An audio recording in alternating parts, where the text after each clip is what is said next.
আক্তার হোসেন সহ উত্তরাঞ্চল এবং দক্ষিণাঞ্চলের যে মুখ্য সংগঠক রয়েছে হাসনাত আবদুল্লাহ এবং সার্জিস আলম, তারা সহ যারা জাতীয় নাগরিক পার্টির শীর্ষস্থানীয় নেতৃবৃন্দ রয়েছেন, তারা আজ সকাল 8টার কিছু পরে রংপুরে এসে পৌঁছায় এবং আজকে আবু সাঈদের যে কবর জিয়ারতের যেই আনুষ্ঠানিক কর্মসূচিটি ছিল, জুলাই পদযাত্রার প্রথম কর্মসূচি, সেটি সকাল 8টা নাগাদ আসলে শুরু হওয়ার কথা ছিল। তবে ঢাকা থেকে এনসিপির নেতৃবৃন্দ তারা কিছুটা বিলম্ব করে আসায় সেটি কিন্তু পিছিয়ে যায় এবং প্রথমে তারা পীরগঞ্জ উপজেলার একটি স্থানে বিশ্রাম নেয় সকাল থেকে এবং তারপরে তারা আসলে একত্রে শহীদ আবু সাঈদের যে বাসা রয়েছে সেখানে এসে পৌঁছায়।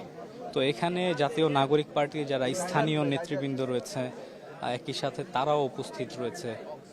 তাদেরকেও আমরা দেখতে পাচ্ছি যে তারা জাতীয় নাগরিক পার্টির শীর্ষস্থানীয় নেতৃবৃন্দের সাথে যুক্ত হয়েছে।